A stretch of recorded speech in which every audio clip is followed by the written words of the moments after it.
बिगड़े हुए कफ के प्रभाव में जो भी रहेगा हिंसा ही करेगा, अहिंसक हो नहीं सकता। कफ जैसे ही बिगड़ता है तो हर तरह के नेगेटिव विचार और बुरे विचार शरीर में आएंगे। अब वो शरीर की एक स्वाभाविक क्रिया है, इसको रोकना है तो क्या करें? इसको रोकना है तो कफ कम करो, बिगड़ने मत दो। और कफ बिगड़े नहीं तो बागभट्ट जी कहते हैं इसकी सबसे अच्छी अचूक दवा है भरपूर नींद लेना। मुफ्त का इलाज है। बिगड़े हुए कफ को सुधारना है, कंट्रोल में। ये बड़ों के लिए भी मैं कह रहा हूं क्योंकि आगे आपको भी समझ में आएगा कि आपके शरीर में भी अगर कफ की स्थिति बिगड़ रही है तो भरपूर नींद लेना शुरू करिए, कफ अपने आप आपका कंट्रोल में आ जाएगा, क्योंकि शरीर ही कर लेता है ये सब। बस ध्यान दीजिए। इसका मतलब यह है कि बच्चों को चिड़चिड़ेपन से बचाना, गुस्से से बचाना, निगेटिविटी से बचाना, गलत रास्ते पे ना चले जाएं। अब गलत रास्ता आप सब समझते हैं, जैसे हमारे प्रदीप भाई कह रहे थे कि आजकल बच्चे भाग रहे हैं घर छोड़कर बॉयफ्रेंड के साथ या गर्लफ्रेंड के साथ। ये बिगड़े हुए कफ की अवस्था है। क्योंकि मैं तो ट्रीटमेंट भी करता हूं होम्योपैथी में। ऐसे बहुत सारे लड़के लड़कियां इलाज के लिए मेरे पास आते हैं जो घर छोड़कर भागे हुए। क्यों भाग गए जी? पिताजी अच्छे नहीं लगते, माताजी अच्छी नहीं लगती। जिन माता पिता ने पैदा किया वो ही अच्छे नहीं लगते। कफ इतना खतरनाक है, आप जरा समझिए इस बात को। जो माता पिता ने जीवन के सारे कष्ट झेलकर उनको बड़ा कर दिया 14 साल का। क्योंकि मैं आपको एक विनम्र बात कहना चाहता हूं, मेरा ऑब्जर्वेशन है, दुनिया में बच्चों को बड़ा करना सबसे मुश्किल काम है, सबसे मुश्किल काम मानता हूं। धीरू भाई अंबानी होना सबसे आसान काम है।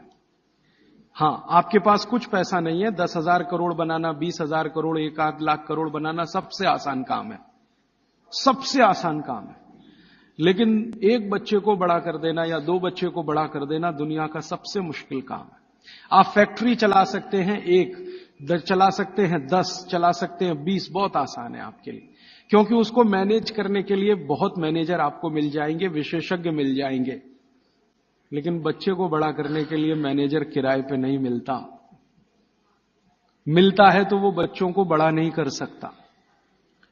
दुनिया में एक्सपेरिमेंट हुए हैं, परिवार के बाहर बच्चों को बड़ा करने के सबसे ज्यादा एक्सपेरिमेंट यूरोप में हुए हैं।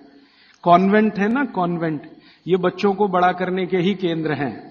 ऐसे बच्चों को जो परिवार से बिछड़े हैं, छूटे हुए लावारिस बच्चे, कॉन्वेंट स्कूल सब फेल हो गए अमेरिका और यूरोप में। वो बच्चों को सिखा नहीं पाए जो सिखाना चाहिए, और ज्यादा कॉन्वेंट के बच्चे ही वहां मर्डर कर रहे हैं, हिंसा कर रहे हैं, जेब काट रहे हैं। तो बच्चे को बड़ा करना मैं मानता हूं दुनिया का सबसे मुश्किल काम है। और आप जो भी अपने बच्चों को बड़ा कर रहे हैं, आप समझ लीजिए दुनिया का सबसे मुश्किल काम आप कर रहे हैं। तो इसमें छोटी सी बात याद रखिए कि ये बच्चे ठीक से बड़े हों, कफ का बिगाड़ इनको कहीं गलत रास्ते पर ना ले जाए। तो इसके लिए बहुत सरल उपाय है कि नींद उनको भरपूर लेने दीजिए। कई बार आप ऐसा मत करिए, बच्चों को कई बार ऐसा लगता है झपकी आ रही है, तो आप जबरदस्ती पढ़ने को मत बिठाइए। कुछ बच्चे ऐसे हैं जो मेज कुर्सी पे बैठते ही ऊंघने लगते हैं, तो उनसे कहिए कि देखो किताब बंद कर दो और जाके सो जाओ। वो 20-25 मिनट सो के आएंगे, पहले से ज्यादा फ्रेश होंगे, क्योंकि सो के उठते ही कफ का असर कम हो जाएगा। और कफ के असर में पढ़ाई नहीं होती, ये और बात एक ध्यान दीजिए। कफ के असर में पढ़ाई नहीं हो सकती। पढ़ाई अच्छी करनी है तो पित्त के असर में ही होती है। पित्त बढ़ना चाहिए, कफ कम होना चाहिए, तभी पढ़ाई अच्छी होगी। तो जब तक कफ बिगड़ा हुआ है, असर उसका भयंकर दुष्प्रभावी है। पढ़ने के लिए मत बोलिए उनको, कहिए सो जाओ। कफ बिगड़ा हुआ हो तो सबसे अच्छा उपाय है कहो सो जाओ। तो 20 मिनट सोएंगे, आधा घंटे, 1 घंटे या 2 घंटे सो जाएं। फिर कहो अब उठने दो, अपने आप से उठने दो। अब अपने आप से जब उठे तब उनका कफ पूरी तरह से शांत होगा, फिर जो भी पढ़ेंगे मगज में बैठेगा, दिमाग में बैठे। और एक छोटी सी बात, आप सवेरे सवेरे स्कूल जाने के लिए जो मार मार के उठाते हैं अपने बच्चों को, आप बहुत बड़ा अत्याचार कर रहे हो, बहुत बड़ा अत्याचार कर रहे हो।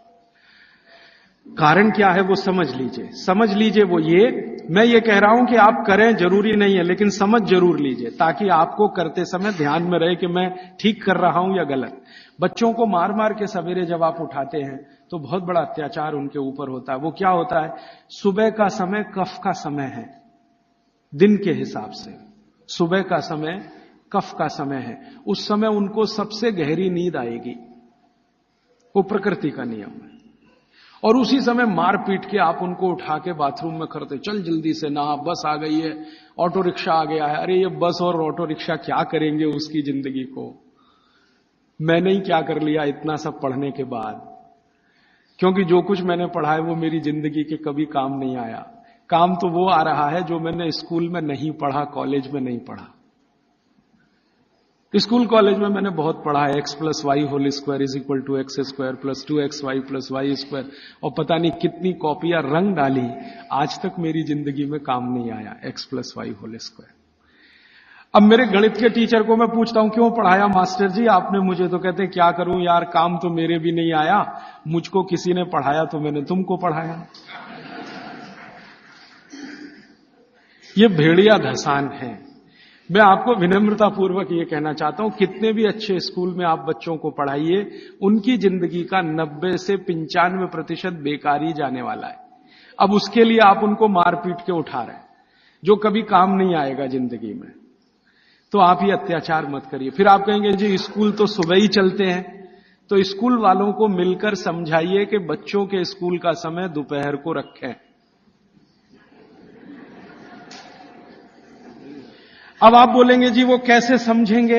ऐसे समझेंगे, बच्चे तो आपके पढ़ रहे हैं ना, ये स्कूल के मास्टर जी के पढ़ रहे हैं, बच्चे आपके पढ़ रहे हैं, फीस आप दे रहे हैं। आप मिलकर कहेंगे तो स्कूल वालों को झक मार के सुनना ही पड़ेगा, क्योंकि स्कूल तो आपसे चल रहा है। आप स्कूल से नहीं चल रहे, स्कूल आपसे चल रहा है। आप लाखों रुपए उनको डोनेशन दे रहे हैं, करोड़ों रुपए फीस दे रहे हैं, तो उनको कहिए छोटे बच्चों के स्कूल कभी भी सवेरे नहीं होने चाहिए। 7 बजे से स्कूल चल रहा है, ये तो होना ही नहीं चाहिए। उनका स्कूल 11 बजे से 12 बजे से होना चाहिए। आप प्रयास करिए, सफलता मिले तो बहुत अच्छा, नहीं मिले तो अपना अलग स्कूल ही खड़ा कर दीजिए। हाँ, क्या मुश्किल है आप जैसे लोगों के लिए? आप सब यहां बैठे हुए लोग हैं, कोई करोड़पति से कम नहीं है। क्या मुश्किल है? एक स्कूल ऐसा शुरू कर दो जो बच्चों को सुबह नहीं पढ़ाएगा। जी हम आयुर्वेद के हिसाब से चलेंगे, हम बागवट के हिसाब से चलेंगे, हमारा बच्चों का स्कूल दोपहर को ही शुरू होगा। तो आप कोशिश करिए, कोशिश करने से दुनिया में सब कुछ होता है। जब से मैंने ये बातें मेरे मित्रों से शेयर की, हमारे कार्यकर्ता बहुत हैं देश भर में, करीब 18,000, उनसे जब शेयर की तो उन्होंने कई कई जगह प्रयास किए, कुछ में सफलता भी मिली। स्कूल वाले मान गए, समझ गए, बागवट के सूत्र उनको समझाए तो वो मान गए। हाँ, बच्चों को, क्योंकि स्कूल में पढ़ाने वाली भी टीचर है या टीचर है, उसके भी अपने बच्चे हैं, वो भी देख रही है, महसूस कर रही है कि सुबह तो सोने का ही उनका मन करता है, तो सुबह तो सोने के लिए ही है उनके लिए, क्योंकि सुबह कफ का असर होता है और बच्चे तो कफ के ही प्रभाव में हैं, तो डबल असर होगा। इसलिए सुबह उनको नींद अच्छी आएगी। सुबह नींद अच्छी आएगी तो उनको झकझोर के जगाइए मत। अब सुबह की नींद उनकी ठीक से आए, इसके लिए वो रात को जल्दी सोए, तो 8 बजे तक सोने के लिए नियम डाल दीजिए। 8 बजे के बाद आपके घर का टीवी बंद हो जाए तो वो भी नहीं देखेंगे, आप देखेंगे तो वो भी देखेंगे। बच्चे तो जो आप करते हैं वैसे ही सीख लेते हैं। तो आप 8 बजे के बाद टीवी को बंद करने का नियम डाल दीजिए। बच्चों में आदत पड़ गई नींद आने की 8 बजे, तो वो सोएंगे, भरपूर नींद लेंगे, सुबह 6 बजे तक उठेंगे, बहुत अच्छे से उठेंगे। फिर आप चाहें तो उनसे कोई भी काम करवा सकते हैं। उनके मन में न चिड़चिड़ापन होगा, न गुस्सा होगा, न कोई नेगेटिव थॉट होगा, क्योंकि नींद जीवन में उतनी ही बड़ी चीज है जितना भोजन। तो भरपूर नींद लीजिए या लेने दीजिए, क्योंकि वो कफ के असर में है। तो बच्चों की दिनचर्या में आप ये ध्यान रखिए कि 8 से 10 घंटे सोना कंपलसरी, एक बात। दूसरा, बच्चे कफ के प्रभाव में है, ये मैं बार बार कहूंगा आपसे ताकि याद रहे।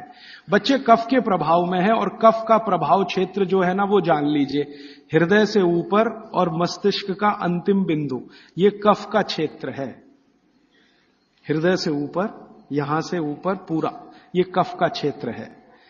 हृदय से नीचे नाभि तक ये पित्त का क्षेत्र है, और नाभि से नीचे पूरा ये वात का क्षेत्र है। तो बच्चे कफ के असर में हैं, तो ध्यान रखिए कि उनको जितने रोग होंगे वो यहां से ऊपर वाले ही होंगे। बचपन के नाक बहेगी, सर्दी होगी, जुकाम होगा, खांसी आएगी, ये सब इसी एरिया के रोग हैं। तो भागवत जी कहते हैं कि बच्चों को कफ के असर से बाहर लाते रहें, बिगड़े नहीं उनका कफ। तो इसके लिए बच्चों की मालिश उन्होंने एक शब्द, बहुत सुंदर शब्द दिया, अभ्यंग, मालिश। मालिश बहुत जरूरी है, बच्चों की मालिश बहुत ही जरूरी है। तेल मालिश, बच्चों की तेल मालिश बहुत जरूरी है। वैसे तो सब माताएं करती ही हैं, अनजाने में वो एक बड़ा काम कर रही हैं। कफ को कम करने की जो दूसरी चीज बताई है भागवत ने, एक तो मैंने बताया नींद, जो कफ की विकृति को कंट्रोल में लाती है। दूसरी चीज जो कफ को कंट्रोल करती है, नियंत्रित करती है, वो है मालिश, घिसाई, रगड़ाई। ये कफ को कंट्रोल करती है। नींद के बाद हो गई मालिश। तो बच्चों की मालिश अत्यंत जरूरी है। तो सुबह जब वो सोकर उठते हैं, शौच आदि से निवृत्त होकर आते हैं, तो उनकी मालिश होनी ही चाहिए। अब भागवती जी ने कहा है कि जो कफ के असर में है वो व्यायाम ना करे, वो प्राणायाम ना करे, योग आसन भी ना करे। ध्यान रखिए इस बात को। भागवती जी कहते हैं कि कफ के असर वाले व्यक्ति को ना तो व्यायाम, ना तो आसन, ना तो प्राणायाम, उसके लिए है मालिश, रगड़ाई चाहिए उसको शरीर के। ठीक है? तो मेरी आपको विनती है कि बच्चों को व्यायाम करने के लिए प्रोत्साहित मत करिए। कई बार माता पिता टीवी का चैनल खोल के वो रामदेव जी का चल रहा है, चल तू भी कर, उसके लिए नहीं है ये। व्यायाम, योग, प्राणायाम उनके लिए सबसे उपयोगी है जो पित्त के प्रभाव में है। वात के प्रभाव वालों को बहुत मामूली, पित्त वालों को सबसे ज्यादा, कफ वालों को बिल्कुल नहीं। योग, प्राणायाम, आसन कफ वालों को बिल्कुल नहीं, वात वालों को थोड़ा, पित्त वालों को सबसे ज्यादा। ये है सूत्र भागवत जी। तो बच्चों को मत प्रेरित करिए कि तुम आसन करो, कि तुम प्राणायाम करो, कि तुम ऐसी एक्सरसाइज करो। उनके लिए तो कफ के असर में है, तो ये एक्सरसाइज जितनी कम हो उतना अच्छा। मालिश करिए उनकी, भरपूर मालिश करिए। अब तीसरी बात, तीसरा सूत्र, बच्चों की मालिश कहां करें जी? पूरे शरीर में करें, पूरे शरीर में करिए। लेकिन भागवती जी कहते हैं कि कफ का असर कहां है? मैंने आपको थोड़ी देर पहले कहा, छाती से लेके ऊपर तक। तो ये जो इतना हिस्सा है, इसकी मालिश ज्यादा करिए ताकि कफ थोड़ा शांत रहे। तो सीधे से बात अब मैं समझाता हूं। बच्चों के सिर की मालिश सबसे ज्यादा करिए। सिर, ये ऊपर का हिस्सा, धीरे धीरे धीरे धीरे तेल लगा के सिर की मालिश सबसे ज्यादा करिए। तो मालिश किससे करेंगे? तेल से। तेल जो है कफ नाशक है, तेल जो है ना कफ नाशक है। तो सिर की मालिश करेंगे, छोटे छोटे छिद्र हैं, तेल इससे अंदर जाएगा, कफ को सामान्य रखेगा। तो कफ के प्रभाव में बिगड़ेंगे नहीं बच्चे, माने गुस्सा नहीं करेंगे, चिड़चिड़े नहीं होंगे, निगेटिव नहीं होंगे, जिंदगी में गलत काम नहीं करेंगे। तो बच्चों के सिर की मालिश बहुत जरूरी है, सिर की मालिश। दूसरा वो कहते हैं कि कफ का जो दूसरा बड़ा स्थान है, एक तो सिर हुआ, दूसरे है कान। ये कान है ना, ये कफ के स्थान है। तो बच्चों के कान की मालिश रोज होनी चाहिए, जरूर होनी चाहिए। कान की मालिश कैसे करें? बस तेल लगाइए, हाथ में ऐसे ऐसे घुमाइए, फिर उल्टा घुमा दीजिए, फिर ऐसे घुमा दीजिए, और थोड़ा तेल कान में डाल के रखिए उनको, क्योंकि कफ का स्थान है कान। तेल डालते ही कफ शांत होगा। तो हमारी पुराने जमाने की जो माताएं हैं, वो रोज बच्चों को कान में तेल डालती थी, वो अनजाने में बहुत बड़ा वैज्ञानिक काम करती थी। देखा ना पुराने जमाने की माताओं को। आज के जमाने की माताएं तो कहती चिपचिपा है तेल, तेल चिपचिपा है तभी तेल है, नहीं तो उसमें कुछ है ही नहीं। तो पुराने जमाने की माताएं बच्चों को बराबर कान में तेल डाल के रखती थी। तो बच्चों के कान में नियमित रूप से तेल डालिए। फिर आप बोलेंगे जी कौन सा तेल? तो इसमें भागवत जी सूत्र दे रहे हैं कि आप जहां रह रहे हैं उसके हिसाब का तेल। आप चेन्नई में रह रहे हैं, चेन्नई भारत के गर्म इलाकों में है, गर्म इलाकों में ठंडा तेल अच्छा, तो सबसे ठंडा तेल नारियल का तेल है। तो चेन्नई में रहने वालों को नारियल के तेल की मालिश, नारियल का तेल ही खाना। अब आप बिहार में जाएंगे और मैं वहां कर आकर आपको कहूंगा, तो कहूंगा जी आप नारियल का तेल बिल्कुल मत खाओ, मालिश भी मत करो। मैं कहूंगा सरसों का तेल खाओ, उसी से मालिश करो। और जो आप और उधर चले गए, हरियाणा पंजाब की तरफ, तो मैं ही आकर आपसे कहूंगा जी आप ये छोड़ो, आप तो जैतून का तेल इस्तेमाल करो या तिल का तेल इस्तेमाल, एरिया के हिसाब से। तो मैं आपके हिसाब से बात कर रहा हूं कि आप नारियल के तेल की मालिश भी कर सकते हैं, उसको भोजन में भी उपयोग कर सकते हैं। बच्चों की नियमित मालिश सिर की, कान की होती रहनी चाहिए। और तीसरी चीज, आंखें। आंखें जो है ना, कफ का ही केंद्र है। सबसे बड़ा कफ का केंद्र सिर, दूसरे नंबर पे कान, तीसरी आंख। आंख कफ का केंद्र है और आंख के ज्यादा रोग, 99% रोग कफ के रोग हैं। जैसे मैंने आपको बोला ना, आंख में आप बोलते हैं कि हमको कैटरेक्ट हो गया, ये कफ का रोग है। मोतियाबिंद हो गया, कफ का रोग है। ग्लूकोमा हो गया, कफ का रोग है। आंखें लाल हो रही हैं, कफ के प्रभाव। तो आंखों की विशेष देखभाल बच्चों की, ताकि चश्मा ना लगे, अब चश्मा ना चढ़े। अब आंखों में क्या करें जी, कफ को कंट्रोल करने, तेल नहीं डाल सकते आंखों में, क्योंकि तेल और आंखों का मेल नहीं है। आंखों में हमेशा एक फ्लूइड रहता है, तेल में डालें माने तेल उस फ्लूइड में गया तो गड़बड़ करता है। तो आंखों के लिए घी ठीक है, देशी गाय का घी। तो बच्चों को नियमित रूप से देशी गाय का घी आंखों में लगा सकते हैं तो बहुत अच्छा है। देशी गाय का घी ये कफ को शांत करता है। लेकिन आप देशी गाय के घी को उपलब्ध नहीं कर पाते किसी कारण से, तो फिर भागवत जी कह रहे हैं कि कफ को शमन करने वाली एक और चीज है, वो है काजल। काजल माने कार्बन। कार्बन कफ को शांत करने में सबसे बड़ी भूमिका निभाता है। तो बच्चों को नियमित रूप से आंखों में काजल होना ही चाहिए। भागवत जी ने बहुत सुंदर शब्द इस्तेमाल किया है, सौवीर अंजन, उसको कहें काजल, सौवीर अंजन, बहुत सुंदर शब्द है। और भागवत जी इतने दयालु और कृपालु हैं कि उसकी पूरी विधि भी लिख के गए कि बच्चों के लिए जो सौवीर अंजन बनाना है वो कैसे बनेगा। उसमें इस्तेमाल होता है गाय का दूध और दारू हल्दी। दारू हल्दी देखा, जारू हल्दी, एक हल्दी और एक दारू हल्दी। तो दारू हल्दी, गाय का दूध, गाय का घी, ऐसी 5-7 वस्तुओं से बनता है। पूरी विधि किताब में है, मैं ज्यादा समय खराब नहीं करना चाहता। तो बच्चों को नियमित रूप से आंख में काजल, क्योंकि कफ को शांत करे, कान में तेल, सिर पर तेल की मालिश, ठीक है। ये 3 चीजें उनके लिए बहुत आवश्यक है। फिर आगे चलें तो खान पान उनका, कफ के प्रभाव में जो भी बच्चे हैं उनके खान पान में भागवत जी कहते हैं दूध सबसे आवश्यक। दूध, बिना दूध के बच्चों का जीवन नहीं, दूध तो उनके लिए सबसे आवश्यक। दूसरी कोई चीज उनके लिए आवश्यक है, वो है मक्खन। मक्खन, लोनी कहते हैं, मक्खन कहते हैं, लोनी। और फिर तीसरी चीज है घी, उसके बाद तेल, और उसके बाद जो भी आप साधारण चीजें खा रहे हैं।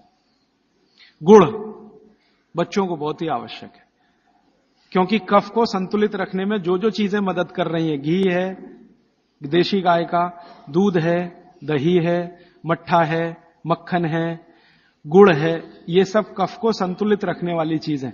तो ये बच्चों के भोजन में नियमित।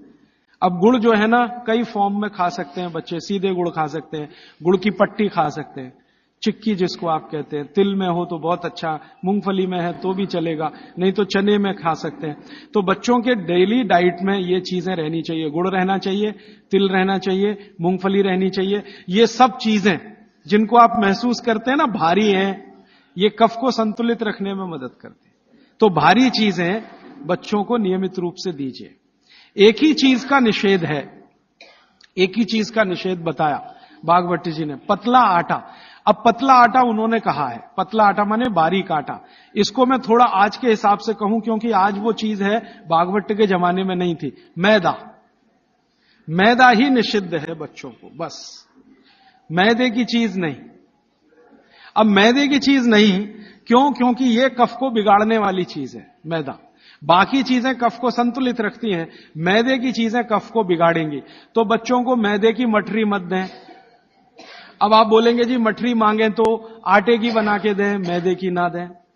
अब मैदे का बना हुआ समोसा ना दें, तो समोसा मांगेंगे तो आटे का समोसा दें। मैदे की कचौरी ना दें, कचौरी मांगेंगे तो आटे की दें।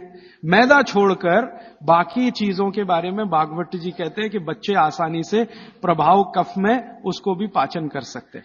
अब मालिश हो गई, भोजन हुआ, फिर नहाने के लिए कहा है, तो मालिश पहले, स्नान बाद में। हमेशा। स्नान के बाद मालिश करने को मना किया है। स्नान बाद में, मालिश पहले। तो अच्छे से मालिश करिए। आप बोलेंगे जी कितनी देर मालिश करें, तो इसके लिए बहुत सुंदर बात उन्होंने कही है। बच्चों की मालिश करते समय जब उनकी बगल में पसीना आ जाए तो मालिश रोक दें। घड़ी के हिसाब से नहीं बताया उन्होंने कि 10 घंटे करें कि 20 घंटे, 40 मिनट, या समय उन्होंने बताया नहीं, क्योंकि हर बच्चे के लिए वो अलग होगा। तो उन्होंने इतनी सुंदर ऑब्जर्वेशन दिया कि जब आप मालिश कर रहे हैं, बच्चे की बगल में पसीना आ गया तो मालिश बंद करें, बगल में पसीना आते ही।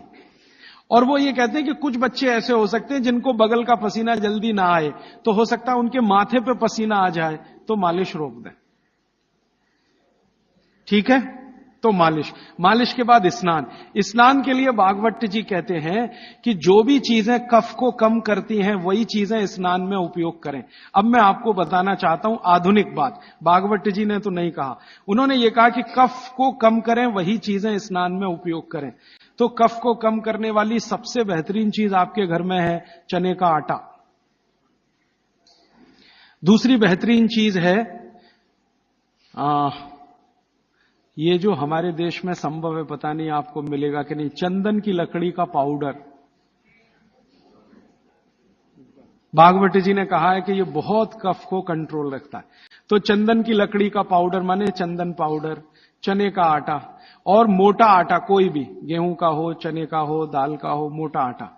फिर कहते हैं मसूर की दाल का आटा, फिर वो कहते हैं मूंग की दाल का आटा। ये सब कफ को कम करने वाली चीज है। तो कहते हैं बच्चों का स्नान इन्हीं से कराएं ताकि कफ कम रहे। मतलब सी बात है, साबुन ना लगाएं, क्योंकि ये जो साबुन है ना, ये केमिकल है। केमिकल माने सोडियम हाइड्रोक्साइड, सोडियम हाइड्रोक्साइड माने कास्टिक सोडा। ये कास्टिक सोडा तो कफ को भड़काने वाली चीज है, इसलिए बच्चों को साबुन गलती से भी ना लगाएं। उनको चने के आटे से नहलाएं, मुल्तानी मिट्टी से नहलाएं, चंदन पाउडर से नहलाएं, क्योंकि कफ को कम करने वाली ये सब चीजें हैं। इन चीजों से ही स्नान कराएं। उपटन बना के रखें घर में, उपटन से स्नान कराएं। बच्चों को साबुन गलती से भी नहीं। और साबुन जो गलती से आप लगा रहे हैं और आंख में गया तो सर्वनाश कर सकता है आंख का, क्योंकि आंख कफ के प्रभाव में है और साबुन बहुत तीखा होता है। वो पित्त और वात के प्रभाव की चीजें हैं। तो दुश्मन मिल गए दो एक साथ, साबुन और आंखों का जल, तो तकलीफ करेगा। वैसे भी बच्चे बहुत रोते हैं साबुन आंख में लगे। तो आजकल टीवी में एक विज्ञापन आने लगा, बिना आंसू निकालने वाला साबुन दुनिया में हो ही नहीं सकता। ये मूर्ख बनाने के तरीके हैं आपको। कोई भी साबुन आंसू ना निकाले, ये हो ही नहीं सकता, क्योंकि साबुन है ही पित्त और वात का और आंखें हैं कफ की। लगेगा तो आंखों से आंसू निकलेंगे ही। हां, एक ही समय में हो सकता है कि साबुन में कास्टिक सोडा सबसे कम हो, ग्लिसरीन और तेल सबसे ज्यादा हो। तो ग्लिसरीन और तेल अगर सबसे ज्यादा है तो उपटन में ही तेल मिला के नहला देना। साबुन क्यों खरीद के ला रहे हैं? 35 रुपए का आता है Johnson and Johnson baby soap, 350 रुपए किलो। 35 रुपए का 100 ग्राम, 350 रुपए किलो। काजू से महंगा है, काजू 200 रुपए किलो, साबुन 350 रुपए किलो। बादाम से महंगा है, बादाम 300 रुपए किलो, साबुन 350 रुपए किलो। और नहा के जाएगा कहां? पानी में ही जाएगा ना। 350 रुपए किलो की चीज पानी में बाहर है। उससे अच्छा काजू खिला दें उनको, बादाम खिला दें। तो नहाने के लिए उपटन जो बहुत सस्ता पड़ता है, और क्वालिटी उसकी कैसे चेक करें कि कफ को नाश करता है, कफ को शमित रखता है, कफ को शांत रखता है। इसलिए उपटन का स्नान बच्चों को जरूरी।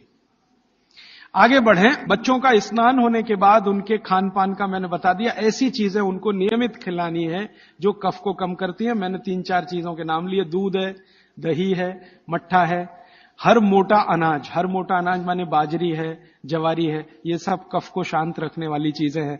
गाय का घी है ना, मक्खन और घी। मक्खन ज्यादा अच्छा है बच्चों को बनिस्बत घी के, क्योंकि मक्खन कफ को शांत रखने में मदद करता है। तो मक्खन ज्यादा से ज्यादा उनके भोजन में रहे, और बाकी सब चीजें दाल चावल जो भी आप खाते हैं अच्छा। फिर उसके बाद शाम के समय 3-4 बजे के आसपास क्या होता है, उनका पित्त थोड़ा बढ़ेगा। 12 से 4 के बीच में पित्त बढ़ता है। 12 बजे तक कफ के असर में है, 12 से 4 के बीच में पित्त बढ़ेगा। तो उस समय ऐसी चीजें खिलाएं जो घी की बनी हुई हैं। घी की बनी हुई चीज। और रात को ये बच्चे थोड़ा वात के असर में आते हैं, कफ तो सबसे ज्यादा है लेकिन रात को वात के, तो वात को कम करने वाली चीजें रात को उनको दें। और वो मैं पहले दिन भी काफी बता चुका हूं। तो ये हो गया बच्चों की दिनचर्या। 7 बजे सोने के लिए का माहौल बनाने के लिए तैयारी करें। 7 बजे तक माहौल बने सोने का तो 8 बजे सोएंगे। और माहौल बनाने में सबसे बड़ी मदद करेगा टीवी का स्विच ऑफ। मेरी तो आपको विनती है कि घर के छोटे बच्चे हैं ना, तब तक केबल कनेक्शन ना लें। छोटे बच्चे जब थोड़े समझदार हो गए हैं तो चलो चलेगा, क्योंकि समझदार होने से मतलब उनको मालूम होना चाहिए कि कहां स्विच ऑफ करना है, तो उस समय थोड़ा चल जाएगा। लेकिन बच्चे जब तक छोटे हैं, साल भर के, 1.5 साल के, 2 साल के, 2.5 साल के, तब तक तो केबल कनेक्शन ऑफ रखें, या केबल कनेक्शन है तो टीवी ऑफ रखें, चले नहीं उनके सामने। नहीं तो वो चालू हो जाएंगे, पोगो देखेंगे, पोगो। हां, कार्टून फिल्म देखेंगे। क्यों देखेंगे जान लीजिए। कफ के असर में जो बच्चा होता है, इसको समझाना चाहता हूं मैं, कफ के असर में जब बच्चा होता है तो उसकी कल्पनाशीलता सबसे ऊंची होगी। मैंने थोड़ी देर पहले कहा ना, ये कफ है जो सम में रहे तो व्यक्ति को बहुत कल्पनाशील बनाएगा, इतना कल्पनाशील और वैज्ञानिक बनाएगा सोच नहीं सकते। बिगड़ेगा तो सबसे बड़ा अपराधी भी बनाएगा उसको। तो बच्चों की कल्पनाशीलता बहुत होती है क्योंकि वो कफ के असर में है। इसलिए हर ऐसी चीज जो उन्हें सोचने में मदद करती है उनको अच्छी लगती है। आपने एक कहानी सुनाई, बच्चे कहानी सुनते हैं ना बड़े मजे से। क्यों सुनते हैं? वो उनकी कल्पनाशीलता में मदद करती है कहानी। आपने कहा एक राजा था, अब इतना कहते ही उनका चालू हो गया दिमाग। आप आगे का वाक्य बोलेंगे उसके पहले वो कल्पना कर लेंगे राजा कैसा है, सिंहासन पर बैठा है कि जमीन पे बैठा है, बगल में रानी है कि नहीं है, सामने वजीर है कि नहीं है, मंत्री है कि। ये तो आपके बोलने से पहले उनके दिमाग में घूम गई पूरी फिल्म। एक राजा था, फिर कहेंगे आगे बताओ, तो आप कहेंगे एक रानी थी, अब रानी के बारे में सब बातें उनके दिमाग में आ गई। फिर आप कहेंगे क्या हुआ, तो दोनों मर गए, खत्म कहानी। अब आप कहेंगे तो उनको बिल्कुल अच्छा नहीं लगेगा। हम लोग बच्चों को टालने के लिए कहते हैं एक राजा था, एक रानी थी, दोनों मर गए, खत्म कहानी। उनको बिल्कुल अच्छा नहीं लगेगा, क्योंकि जिस समय कल्पना उनकी चलना शुरू हुई आपने कहानी खत्म कर दी। अब आप टालना चाहते हैं उनको और वो कल्पना करना चाहते हैं उस समय। तो आप कहानी को जितना लंबा खींचें उतना अच्छा। मेरा कहना यह है आपको, कहानी को लंबा खींचते जाएं, भले एकता कपूर के सीरियल की तरह से खींचें उसको। इतनी इलास्टिसिटी है एकता कपूर के सीरियल में कि सालों साल हो गए, खत्म ही नहीं होते। सास भी मर गई, बहू भी मर गई, एक जनरेशन चली गई, दूसरी आ गई, सीरियल खत्म। ये बच्चों को चाहिए, आप उनकी कल्पनाशीलता को बढ़ाने में मदद करें। माने कहानी जो वो सुन रहे हैं उसको छोटी ना करें, सुनते सुनते सो जाएं तो बहुत अच्छा है। और मेरी आपको विनती है कि चुन चुनकर कहानियां सुनाएं उनको। अब आज के जमाने में कैसे बच्चे आपको चाहिए, जैसे चाहिए वैसी कहानी सुनाइए। भगवान महावीर जैसे बच्चे चाहिए तो सुनाइए उनकी कहानी, रोज सुनाइए, सुनेंगे, बड़े प्रेम से सुनेंगे, लेकिन कल्पनाशीलता के साथ। आप अगर उनको चाहते हैं कि राणा प्रताप जैसे हों तो सुनाइए उनकी कहानी, लक्ष्मीबाई जैसे हों तो सुनाइए उनकी कहानी। क्योंकि बच्चों की कल्पनाशीलता आपसे ज्यादा बड़ी है, ये जान लीजिए। ये अलग बात है कि उनके पास शब्दों का भंडार कम है, शब्दकोश कम है, लेकिन सोचने में वो आपसे आगे हैं। तो शब्द आप दे दीजिए, कल्पनाशीलता उनके पास है, बैठकर वो अपना चित्र बना ही लेंगे। और जिन बच्चों को जितनी लंबी कहानियां आप सुनाएंगे वो उतने ही क्रिएटिव होने वाले, उतने ही क्रिएटिव होंगे। अच्छा वैज्ञानिक बनाना है बच्चों को तो कल्पनाशीलता ऊंची चाहिए। तो अच्छे वैज्ञानिक बनाना है अगर किसी भी बच्चे को तो कल्पनाशीलता ऊंची, तो कहानी उतनी लंबी। अच्छा मैथमेटिशियन बनाना है, कल्पना शक्ति अच्छी चाहिए तो कहानी लंबी। माने लंबी कहानियां सुनाने की आप अपनी आदत डालें तो बच्चों में आएगी। वो कहानी सुनने में इतने मगन होते हैं, फिर उनको टीवी की जरूरत नहीं है, ना पोगो की जरूरत है, ना कार्टून नेटवर्क की कुछ जरूरत नहीं है। आप अगर सुना रहे हैं उनको कहानी जिसमें उनकी कल्पनाशीलता रम रही है तो वो बहुत जरूरी है। और फिर मेरी एक छोटी सी आखिरी बात, क्योंकि दूसरी बात के लिए समय कम पड़ रहा है, कि जब बच्चे आपसे कोई सवाल करें तो जान लीजिए वो अपनी कल्पनाशीलता को बढ़ाना चाहते हैं, तब सवाल कर रहे हैं। तो उनके सवाल का जवाब ईमानदारी से दें। जैसे उन्होंने सवाल पूछा कि ये टमाटर का रंग लाल क्यों है। मान लीजिए सवाल पूछा, टमाटर का रंग लाल क्यों। अब आपको मालूम नहीं है कि टमाटर का रंग सच में लाल क्यों है, तो आप उनको कुछ उल्टा सीधा मत कहें, भगवान ने कर दिया है, ऐसा हो गया है, वैसा हो गया है।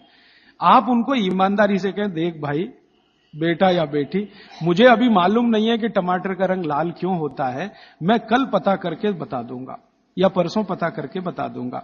बच्चे जब सवाल पूछ रहे हैं तो उनकी कल्पनाशीलता की पूर्ति के लिए पूछ रहे हैं। आप उनको कभी भी गलत जवाब तो दीजिए ही मत। वो कह रहे हैं जी ये चंद्रमा क्यों चमक रहा है सफेद सफेद, और तारे क्यों चमक रहे हैं, और सूरज लाल क्यों दिख रहा है या पीला क्यों दिख रहा है, या ये पत्ते हरे क्यों हैं, ये पीले हो जाते हैं तो ये हरे से पीले कैसे हो गए। ऐसे सवाल वो पूछेंगे, उनके उत्तर पूरी ईमानदारी से दीजिए। तो इसका माने आपको पढ़ना ही पड़ेगा, बिना पढ़े आप उत्तर दे नहीं सकते। और जो आपने कोशिश की उल्टा सीधा, तो थोड़े दिन में जब उनको सच्चाई पता चलेगी तो आपका आदर वो बिल्कुल नहीं करेंगे। उनके गुरुजी ने बता दिया कि ये पत्ता हरा इसलिए था और टमाटर लाल इसलिए हो गया और चंद्रमा इसलिए चमकता है, सूरज इसलिए पीला दिखाई देता है। जैसे ही उनको पता चलेगा तो आपकी इज्जत तो 2 कौड़ी की हो गई उनके सामने। वो आपको कहेंगे जी आपने गलत बताया, मेरी टीचर ऐसा बोलती है। तो आपसे हटकर वो टीचर की तरफ चला गया, और टीचर की तरफ गया तो समझ लो बच्चा आपके हाथ से ही गया। जैसे जैसे उसका आकर्षण टीचर के प्रति बढ़ता जाएगा, वो आपके कंट्रोल के बिल्कुल, फिर टीचर जो कहेगी उसको पत्थर की लकीर मानेगा, आप जो कहोगे उस पर कभी भी भरोसा नहीं करेगा। इसलिए मैंने थोड़ी देर पहले कहा, बच्चों को बड़ा करना दुनिया का सबसे मुश्किल काम। तो आप बच्चों के साथ व्यवहार वैसा ही करें जैसा प्रकृति ने उनको स्वभाव दिया है। कफ का स्वभाव माने कल्पनाशीलता वाला स्वभाव। कफ का स्वभाव माने इमेजिनेशन, लिमिटलेस इमेजिनेशन। वो सीमा के पार जाके बात करते हैं। आप देखते हैं ना, दुनिया के सारे बच्चे परेशान है हैरी पॉटर पढ़ने के लिए, है ना। और आप और मैं सवाल करते हैं जी हैरी पॉटर में रखा क्या है। कुछ नहीं है, उसमें तिलिस्म है, जादुई तिलिस्म है। वो सच्चा नहीं है, लेकिन उनकी कल्पनाशीलता में उनको बहुत आनंद दे रहा है, इसलिए करोड़ों किताबें बिक रही हैं हैरी पॉटर। आप पसंद करें या ना करें, क्योंकि बच्चे कफ के असर में हैं, कल्पनाशीलता उस समय सबसे ज्यादा है। तो जादुई बातें, तिलिस्मी बातें, जादूगर की बातें, ये सब उनको अच्छी इसलिए लगती हैं कि कल्पनाशीलता बढ़ाने में ये सब मदद करती है। ये जासूसी उपन्यास जितने हैं ना, बच्चे बहुत प्रेम से पढ़ते हैं, चाहे वो अमेरिका में हो या हिंदुस्तान में। बस अंतर है, अमेरिका में अंग्रेजी में पढ़ेंगे, हिंदुस्तान में हिंदी में जरूर पढ़ेंगे। चंदा मामा एक पत्रिका आती है बच्चों की, चंदा मामा या नंदन, चुन चुन के ऐसी कहानियां हैं उसमें जो उनकी कल्पनाशीलता बढ़ाती हैं। तो वो लड़ेंगे आपसे, चंदा मामा चाहिए, नहीं तो ये किताब चाहिए, अमर चित्रकथा चाहिए, ये चाहिए, ये चाहिए। अब आपके ऊपर है कि आप उनकी कल्पनाशीलता कितनी बढ़ा सकते हैं। 14 साल तक विशेष ध्यान रखें बच्चों का, जब तक वो कफ के असर में। अब इसमें बाद में कुछ बातें आएंगी तो कल मैं जोड़ूंगा। अब मैं आ जाता हूं पित्त में। पित्त के प्रकृति के लोगों की दिनचर्या क्या। पित्त प्रकृति माने 14 साल से ऊपर और 60 साल के नीचे, इनकी दिनचर्या क्या। पित्त प्रकृति के लोगों को कफ का असर कम हो जाता है, पित्त थोड़ा बढ़ता है, वात उनके पास कम ही रहता है या बिल्कुल नहीं रहता। अब पित्त प्रकृति के लोगों को ज्यादा सोना जरूरी नहीं है, उनका पित्त है, कफ तो ऐसे ही शांत है, तो ज्यादा सोना जरूरी नहीं। माने पित्त प्रकृति के लोग अगर 8 घंटे सो रहे हैं, 7 घंटे सो रहे हैं तो भी चलेगा। न्यूनतम नींद कितनी होनी चाहिए आप कहें पित्त प्रकृति के सब लोगों को, जिनकी उम्र 14-15 साल से लेकर 60 साल है, इनकी कम से कम नींद 8 घंटे की रहे तो अच्छा है। लेकिन इससे भी कम रह सकती है क्या, 7 घंटे हो सकती है, लेकिन उसके लिए थोड़ा प्रयास करना पड़ेगा। 6 घंटे भी हो सकती है, 6 से कम नहीं और 8 से ज्यादा नहीं, ऐसे मान लीजिए। तो पित्त प्रकृति के लोगों को 6 घंटे से कम नहीं सोना, 8 घंटे से ज्यादा नहीं सोना। अब उसके हिसाब से दिनचर्या तय करिए। तो 8 बजे सो जाएं, मान लो आप भी ऐसे ही माने। भागवत जी कहते हैं सूर्यास्त के 2 घंटे बाद सो जाएं, बच्चे भी बड़े भी। तो 8 बजे आप सो जाएं, तो 8 से 8 4 बज गए ना, 4 बजे उठें। आपके लिए उठना बहुत जरूरी है। ब्रह्म मुहूर्त में पित्त प्रकृति के लोगों का उठना बहुत आवश्यक है। बच्चे ना उठें तो चलेगा, आपको तो उठना बहुत जरूरी है। क्यों? अगर आप 4 बजे उठते हैं तो अगला पूरा दिन आपका बहुत बेहतरीन और व्यवस्थित है, और 4 के बाद उठेंगे तो पूरा दिन डिस्टर्ब है। क्यों? क्योंकि जो जो करना है आपको वो 4 बजे से लेके ही शुरू होगा। 4 बजे उठे, आपने पानी पिया, जो मैंने पहले ही बता दिया, ऊषा पान जिसको कहते हैं, फिर शौच आदि के लिए आप गए, 10-15 मिनट मान लीजिए उसमें गया, फिर बाहर आप निकले, दंत धावन शब्द इस्तेमाल किया, दंत धावन करें माने दांत साफ करें। अब दांत साफ कैसे करें? पित्त प्रकृति के लोगों को हमेशा दांत ऐसी चीज से साफ करना जो कषाय हो स्वाद में, तिक्त हो स्वाद में। कषाय समझते हैं? कड़वा, जो स्वाद में कड़वा है और तिक्त है, ऐसी चीजों से आपको दांत साफ करना है, क्योंकि प्रकृति आपकी पित्त की है। तो पित्त को कम करना, कंट्रोल करके रखना, ये कषाय और तिक्त स्वाद की चीजों से ही होगा। तो इसका मतलब यह है कि आप नीम का दातुन करें, जो कषाय भी है, तिक्त भी है। भागवत जी ने कॉलगेट के लिए मना किया है। कॉलगेट था ही नहीं तो लिखा भी नहीं है उन्होंने कहा कि आप नीम का दातुन करें। और नीम से भी अच्छा एक दातुन उन्होंने बताया, मदार। मदार समझते हैं? मदार का एक पेड़ होता है, वो कहते हैं नीम से भी अच्छा है, क्योंकि वो और ज्यादा कषाय है और ज्यादा तिक्त। फिर एक है बबूल, फिर एक है अर्जुन। अर्जुन की छाल आपने पिया ना, अर्जुन की दातुन भी होती है। तो ऐसे 12 वृक्ष उन्होंने बताए हैं, नीम है, मदार है, अर्जुन है, फिर ये जो होता है ना आम, बबूल है, आम है, अमरूद है, ऐसे 12 वृक्षों का उन्होंने वर्णन किया है कि इनकी दातुन ही करना, इसके आगे 13वें वृक्ष की नहीं। और वो डिटेल लिखा है किताब में, आप ले सकते। जब उन्होंने आगे लिखा है वो मैं अभी बता दूं। वो ये कहते हैं कि जीवन में जो ऋतु है, ऋतु गर्मी है, फिर सर्दी है, फिर बरसात है, 3 तो मुख्य ऋतुएं हैं, फिर इनकी उप ऋतुएं हैं, तो 6 हो जाती है, शरद है, शिशिर है, वसंत है। तो मोटा मोटा बता देता हूं, ज्यादा बारीक आपको याद नहीं रहेगा। वो ये कहते हैं कि जब गर्मी का सीजन है, गर्मी माने अप्रैल से शुरू कर लीजिए, उगादी से शुरू कर लीजिए, नहीं तो आप मकर संक्रांति से ही मान लीजिए।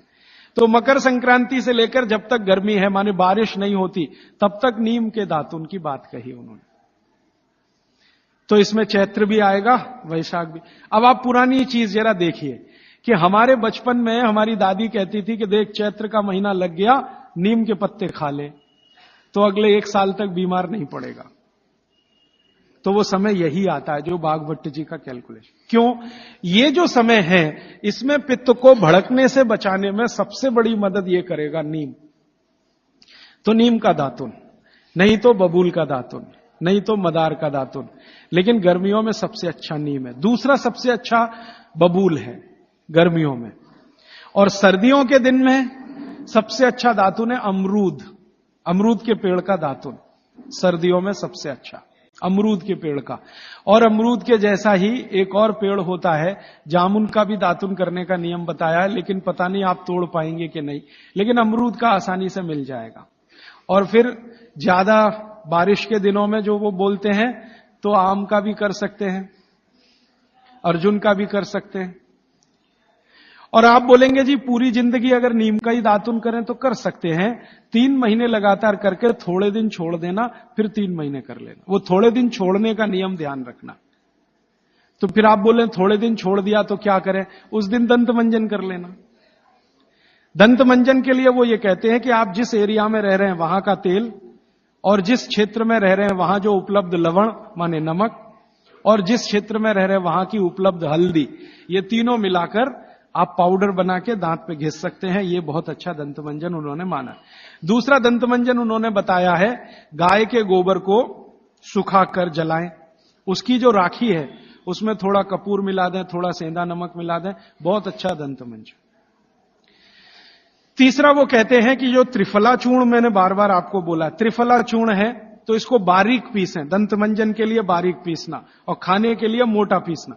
तो बारीक त्रिफला चूर्ण, थोड़ा सेंधा नमक, बस मिला के दांत पे घिसें, तो ये दंतमंजन। ऐसे 8-10 तरह के दंतमंजन है, 12 किस्म की दातुन है। तो आप ये जरूर करें। माने टूथपेस्ट बंद करें। अब क्यों करें टूथपेस्ट बंद? भागवत जी और आधुनिक विज्ञान को जरा जोड़ता हूं। आप पित्त के असर में हैं, जान लीजिए। सुबह सोकर उठेंगे तो मुंह में पित्त ही भरा हुआ है, लार जिसको आप कह रहे हैं।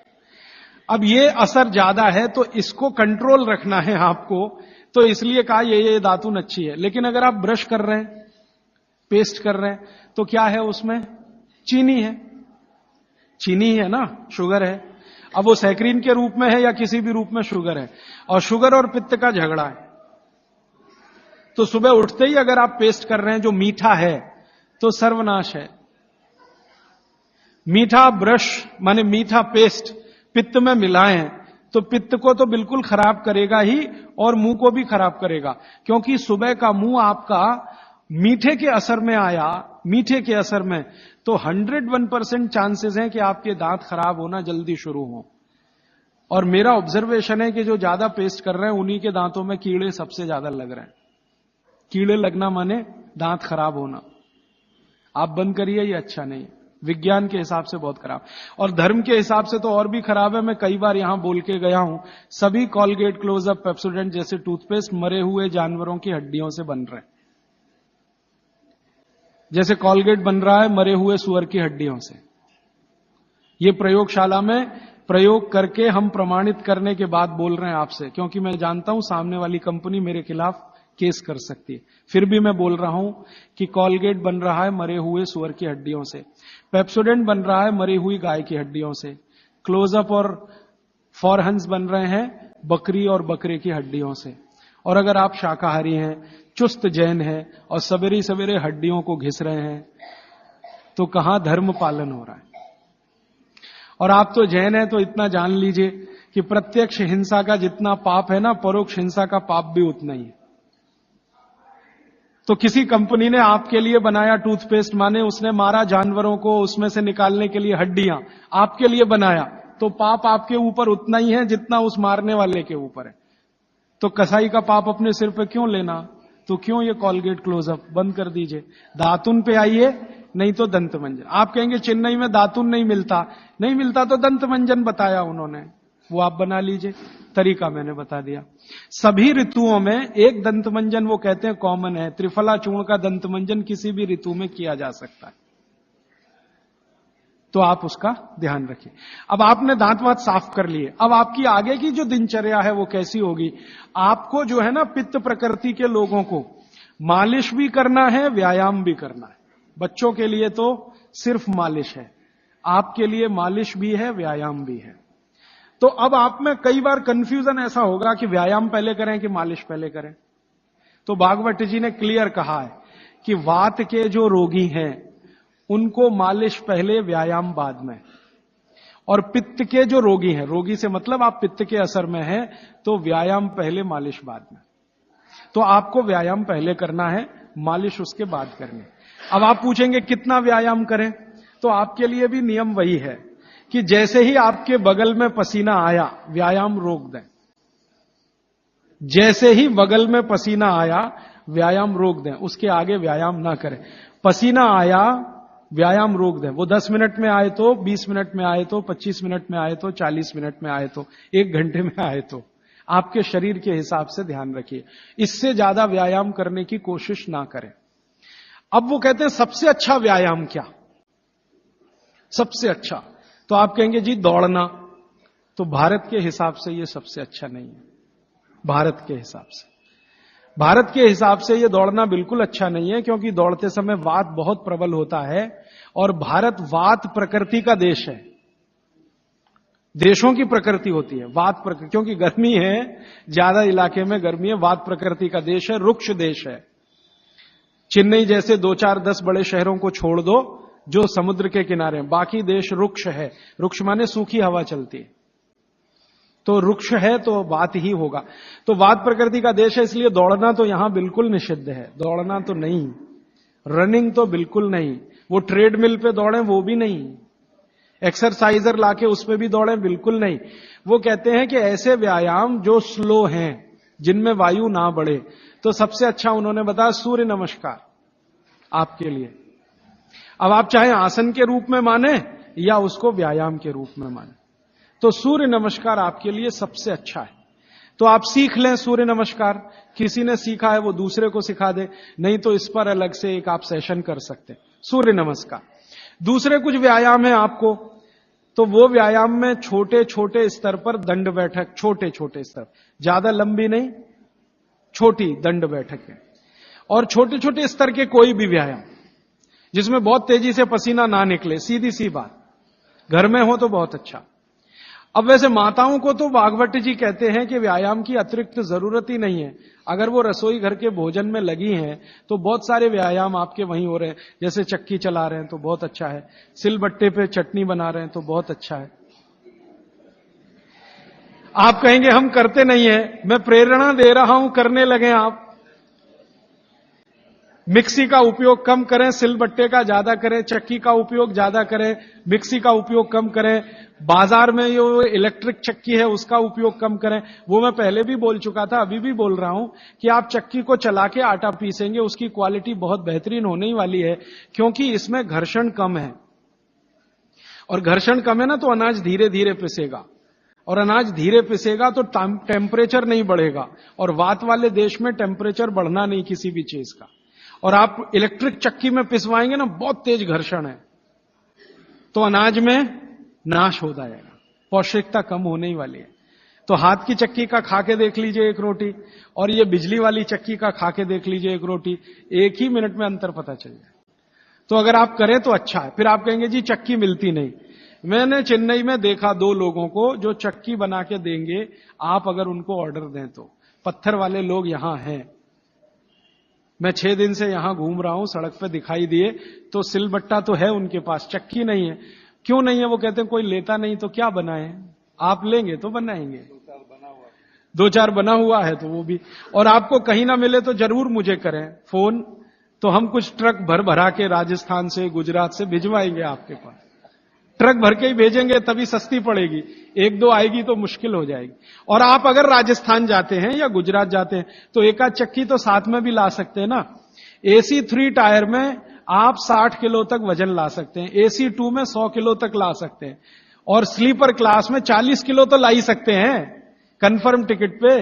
तो चक्की तो 20 किलो से ज्यादा होती ही नहीं है। तो आप भी जाएं कभी राजस्थान गुजरात तो 2 चक्की एक आदमी ला सकता है। तो आप लाएंगे चक्कियां तो क्या होने वाला है, वो जो बनाने वाले कारीगर बैठे हैं पत्थर वाले, उनका कुछ रोजगार तो बढ़े, कुछ रोजी रोटी चले, जो अभी धीरे धीरे बंद हो रही है। और उनकी रोजी रोटी अगर आपने चलाई, तो मैंने आपको सबसे पहले दिन एक बात बताई थी कि आप जिंदगी के अपने सब दुख दूर करिए, दैहिक दैविक भौतिक, और दूसरों के दुख दूर करने में मदद करिए तो मोक्ष मिलेगा। तो आपने चक्की बनाने वाले का भौतिक दुख तो दूर किया, चक्की खरीदी तो पैसा तो मिला, गरीबी कम हुई, रोजगार बढ़ा, तो भौतिक दुख भी अगर आपने कम किया तो मोक्ष की तरफ जा। तो चक्की है, सिलबट्टा है, कोशिश करें तो व्यायाम की अतिरिक्त जरूरत नहीं। और अगर नहीं कर पा रहे हैं तो थोड़ा हल्का फुल्का व्यायाम आप जरूर करें। और बहनों को, माताओं को जो सबसे अच्छा व्यायाम है, भागवत जी कहते हैं फॉरवर्ड बेंडिंग। फॉरवर्ड बेंडिंग माने आगे झुकना। तो जितनी बार आप आगे झुकें, ध्यान रखें कमर से झुकें हमेशा, तो जिंदगी में कभी भी दर्द नहीं आएगा कमर का। आगे कमर को छोड़कर कहीं से भी झुकेंगे तो तकलीफ है। कोशिश करें कमर से झुकें, जितना झुक पाते हैं वहीं तक झुकें, जरूरत नहीं है कि नीचे तक झुकें। हो सकता है कमर से झुकें तो आपके हाथ घुटने तक ही आए, वहीं तक रहने दीजिए, सहज होकर करिए, असहज होकर मत करिए। तो थोड़ा व्यायाम 15-20 मिनट में पसीना आ जाएगा, उतना काफी। फिर उसके बाद मालिश, आपको भी मालिश जरूरी है, क्योंकि आपको भी कफ का असर ना बढ़े और आपका विकृत ना हो। तो आपको भी बच्चों की तरह यह बात ध्यान रखनी है कि सिर की मालिश ज्यादा, कान की भी मालिश ज्यादा, और बाकी शरीर की तो करनी है। और शरीर में सबसे ज्यादा मालिश तलवे की, पांव की। मालिश के बाद स्नान, स्नान उसी तरह से उबटन आदि से, और फिर भोजन, भोजन के बाद विश्राम 20 मिनट, फिर आपका काम, फिर रात्रि का माने शाम को 6-7 बजे का भोजन। इस तरह का नियम है पित्त वालों का। और वात वालों के लिए क्या है, जिनकी उम्र 60 के ऊपर है, उनके लिए भागवत जी कहते हैं व्यायाम निषेध। जैसे बच्चों को निषेध वैसे उनको निषेध। उनके लिए मालिश बहुत जरूरी, जैसे बच्चों की वैसे वात वालों की। माने बुजुर्ग लोगों को मालिश बहुत जरूरी है, व्यायाम से भी ज्यादा। और मालिश करते समय ध्यान रखना है सिर, तलवे, 2 चीजें, और कान भी। तो मालिश आप करें, व्यायाम करें तो बहुत ही हल्का फुल्का करें। लेकिन यह नियम भागवत जी ने नहीं बताया कि आप व्यायाम तब तक करें जब तक बगल में पसीना ना आए, क्योंकि एक उम्र के बाद पसीना बहुत कम हो जाता है। तो हो सकता है 1 घंटे तक भी ना आए और आप करते रहे। ये पित्त और कफ वालों के लिए है सिर्फ। वात वालों के लिए। तो वात वाले तो जीवन में जितने आराम से रह सकें। वैसे तो वात वालों के लिए भागवत जी कहते हैं कि उनको तो एक ही काम है, वो है दिशा निर्देश। बुजुर्गों का एक ही काम है कि घर में बैठे हैं और दिशा निर्देश दे रहे हैं, ऐसा मत करो, ऐसा करो, ऐसा मत करो, क्योंकि उन्होंने जीवन का सारा अनुभव ले लिया और वो अनुभव को मिलाकर आपको दिशा निर्देश कर रहे हैं। बाकी अपना पूजा पाठ भक्ति वगैरह ज्यादा, क्योंकि इसमें मूवमेंट, भागवत जी बोलते हैं कि वात के लोगों को मूवमेंट सबसे कम होने चाहिए। तो ज्यादा भाग दौड़ नहीं, ज्यादा इधर उधर नहीं, आराम से सहजता से जितना होता है अपने शरीर को बचाते हुए उतना।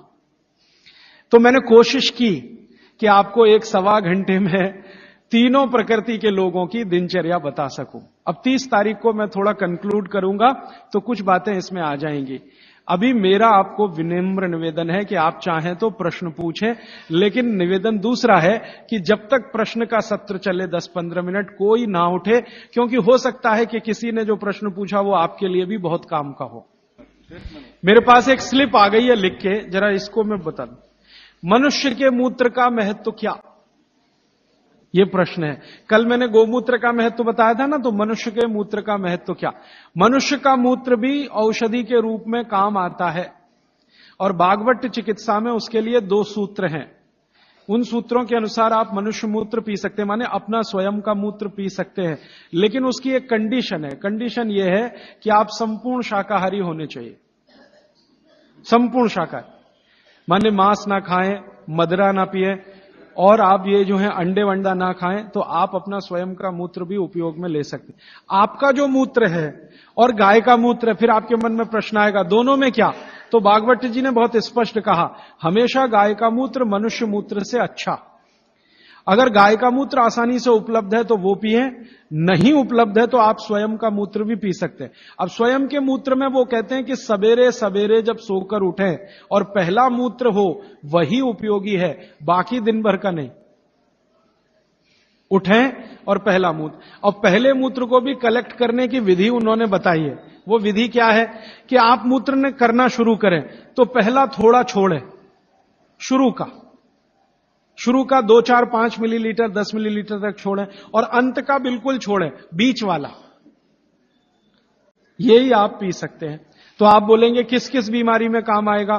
कम से कम आपका स्वयं मूत्र 100 से 103 बीमारियों में काम आएगा। वात की बीमारियां और कफ की बीमारियों में बहुत काम आएगा, पित्त की बीमारियों में भी काम आता, थोड़ा कम आएगा। और उसके साथ आयुर्वेद की कुछ औषधियों का अगर कॉम्बिनेशन करें तो वो बहुत ही अच्छा है। अभी इतना ही कहता हूं, अगर विस्तार से सुनना हो तो फिर कोई एक्स्ट्रा सेशन हम करें तो अच्छा होगा।